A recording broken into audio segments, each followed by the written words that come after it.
They say, if you ignore the unseen, it won't ignore you. Yassin was a man who barely believed in jinn, until he began speaking in languages he never learned. And his wife heard something whisper through his mouth. You were not supposed to wake up. This is not a made-up tale. This is what happens when faith fades and something else takes its place. Yassin was not the kind of man to believe in stories. Not the jinn stories whispered by the elders. Not the black magic rumors circling village wells. Not even the Quranic warnings, if he was honest with himself. He prayed, but it was mechanical. He believed, but it wasn't deep. And when people told him to say his adkar before bed, he'd mumble half of it and sleep with his phone glowing beside his pillow. He thought he was safe, until the night he started speaking in languages he never learned. The first sign was small. It was his wife, Layla, who noticed it. She said he mumbled in his sleep. She thought it was stress. He worked long hours, came home late, barely had time for the kids. But one night, around 3 a.m., she woke up to the sound of recitation. Fluent, deep, resonant. She smiled at first. Thought maybe Yassin was finally getting closer to Allah. Then she looked over and saw his lips moving in the dark. He was asleep, but his eyes were wide open. And the verses? They weren't from the Quran. It was Arabic, but twisted, old, off rhythm, like someone mocking the Quran's tone without understanding its mercy. She touched his shoulder and whispered, Yassin. He stopped, then slowly turned toward her, eyes still open, and said in a voice not his own, You are not supposed to wake up. She screamed. He blinked, woke up confused. What's wrong? Why are you crying? You said something, she stammered. You were looking at me with your eyes open. Yassin was disturbed, but not enough. He brushed it off as a dream, a stress response, maybe a panic attack. He told Layla to relax, to sleep, to stop watching those YouTube videos on Ruqya and jinn. Not everything strange is a jinn, he said. She stared at him quietly. The second sign was louder. He started waking up exhausted. Headaches, pressure behind the eyes. Night after night, he'd jolt up between 2:55 to 3:33 a.m. Like something had booked that hour. Then came the whispers. Not from the walls, not from under the bed. From his own mouth. Layla began recording it. At first he didn't believe her, until she played it back. He listened to himself whispering phrases like, I didn't open it. It opened itself. The agreement is older than this house. Don't tell her. She'll ruin everything. His skin crawled. He asked, Where was I when I said this? She said sitting, cross-legged, facing the corner of the room. One night, Layla heard Yassin laughing, but not his usual laugh. It was too low, too drawn out.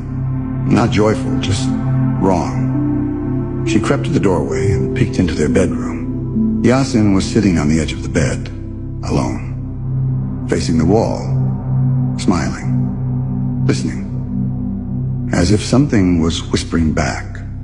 He didn't even notice she was there.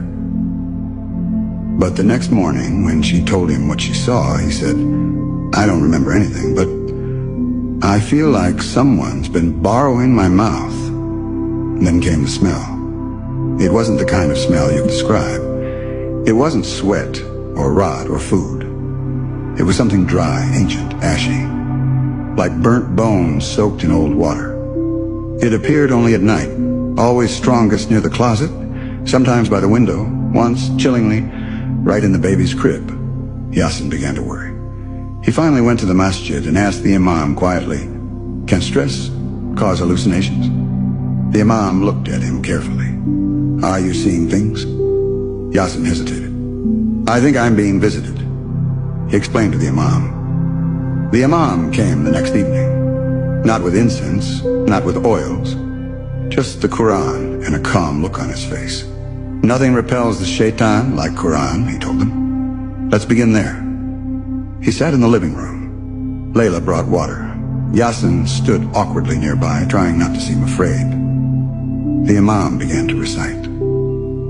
30 minutes in, something changed. It wasn't dramatic, no voices, no levitation, no Hollywood madness. Just the house felt tight. The walls seemed closer. The light bulbs dimmed ever so slightly. A ticking sound started in the ceiling. Tick, tick, and tick, tick. The imam stopped and looked at Yassin. "Is there an attic?" Yassin nodded. "And when was the last time you opened it?" "Never," Yassin admitted. "Not since we moved in 2 years ago." The imam stood. "Let's check it." The air grew colder the moment they pulled the ladder down. Yassin followed behind the imam, flashlight trembling in his hand. The attic was just dust, old wood, spiderwebs at first. Then the imam stopped walking. "Shine your light there," he said. In the far corner, just behind a low wooden beam, was a small crate. Not modern, not plastic. Old. Hand-carved, covered in wax. There were markings on the lid, Arabic letters, but not words. They looked like someone had taken verses and broken them apart to twist their meaning. Yassin felt a sharp pressure in his chest. Is that?" he asked. The imam didn't answer immediately. He stepped forward and began to recite. "A'udhu billahi mina shaitani rajim. Bismillahir rahmanir rahim. Allahu la ilaha illa huwa al-hayyul qayyum. Ayatul Kursi." As the words rolled out, the crate began to vibrate. Softly at first, then harder. Yassin panicked. "Should we open it?" "No," the imam said quickly. "Not here. Not with your family below." That night, the imam took the box with him. Promised he'd contact a local ruqya expert. He told them firmly, "Pray and recite Surah Al-Baqarah in full. Do it tonight. I'll handle this end." But Yassin couldn't sleep. Layla couldn't eat. The children cried randomly through the night. Every time they recited Quran, something clicked in the walls, like nails popping out of wood. 2 days later, the imam returned. His face was pale. "There were names inside the crate," he said. Yassin blinked. "Names?" "Yes, old ones. Written in seer scripts, knotted and buried in soil. Whoever lived here before used that box for a pact," Layla asked. "With jinn?" He nodded slowly. "But not just jinn. The kind of pact where the person offers a place, a family line, sometimes even a soul." He placed a hand on Yassin's shoulder. "And your name was one of the newer ones." "What do you mean newer?" Yassin asked, heart racing. "Do you know who lived in this house before?" Yassin paused. It was my uncle. My father's older brother. He passed away a few years ago. We inherited it." The imam closed his eyes. "That explains it." "Explains what?" "Your uncle wasn't just eccentric. There are reports of people like him, men who dabbled in old rites, who thought they could control the unseen. He may have made a deal that was never undone, and now it's following the bloodline." Yassin was silent. Layla clutched her scarf tighter around her. "So this is generational?" "Yes," the imam said quietly. "But it can be broken." "How?" "By anchoring your home in the Quran, daily. By purifying your life. And most importantly, by never speaking to them again, even if they come to you sweetly, even if they call you by name." For the first few days, Yassin played Surah Al-Baqarah every evening. He and Layla prayed together. They left Quran audio running in the kids' room. No more whispers, no more smells. Peace almost. Until the 5th night. It started with a dream, not a nightmare. It was warm, familiar. Yassin was sitting by a river. The sun was low. Orange light kissed the surface of the water. Across from him sat someone he hadn't seen in 20 years. His childhood best friend, Samir. Samir, who drowned in the lake when they were kids. Samir, whose body was never found. He looked just as Yassin remembered. Same crooked smile, same chipped front tooth. Samir leaned forward and said softly, "You remember when we were boys?" We used to talk to things no one else could see. Yassin froze. You still have the gift, Samir said, smiling. They haven't forgotten you. One of them still remembers your name.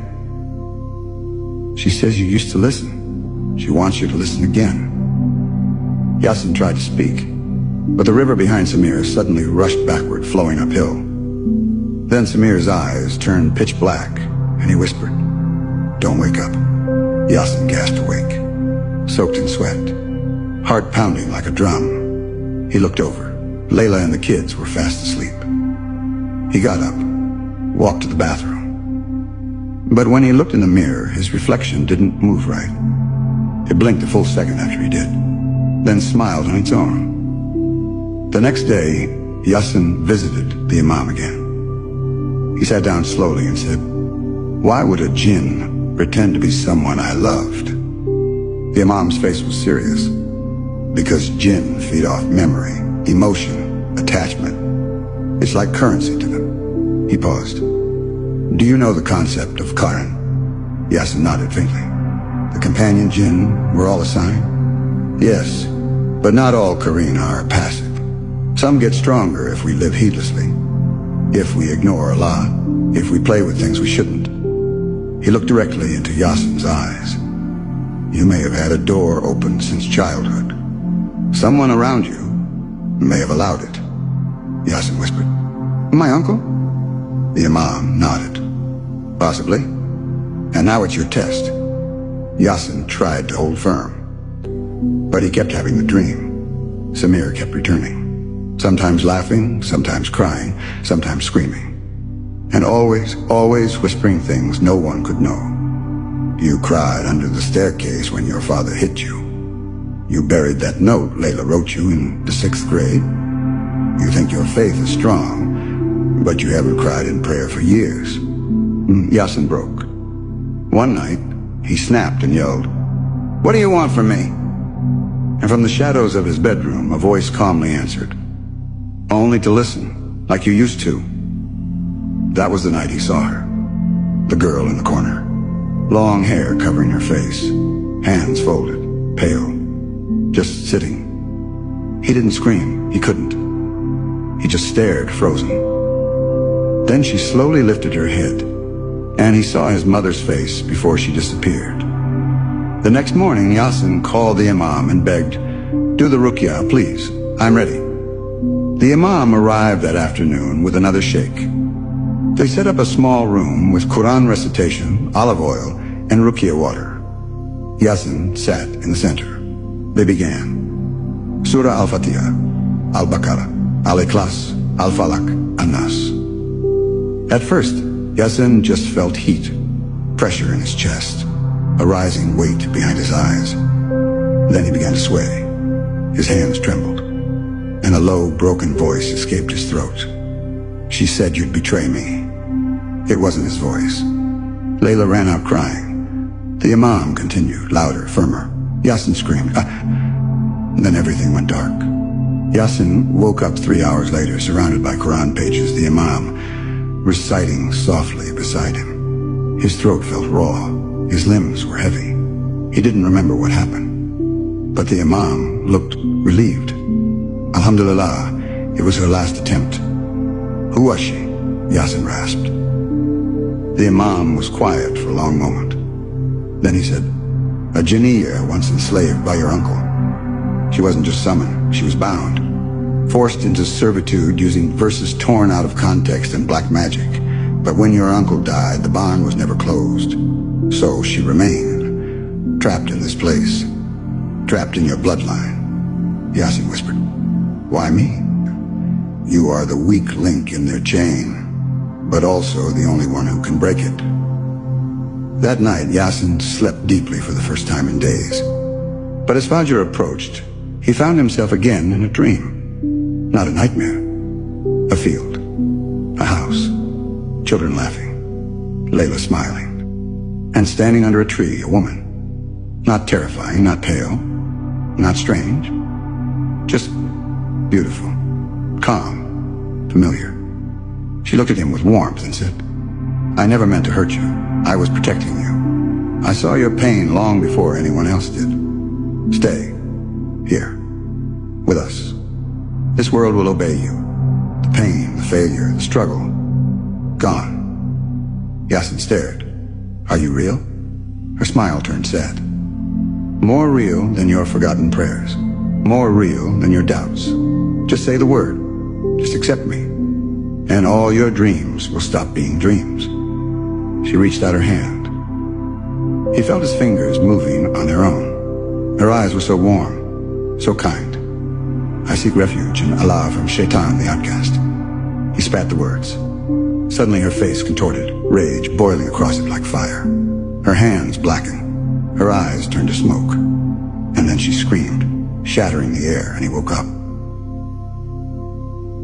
It's been 6 months. No dreams. No voices. No shadows in the hallway. The house feels light again. Yassin prays regularly. The Quran plays in the home like a heartbeat. Layla and the children laugh again. But sometimes, just sometimes, he'll hear a whisper in the wind or feel someone watching when he's alone. And then he remembers what the Imam said. The jinn remember those who see them. But they fear those who remember Allah more.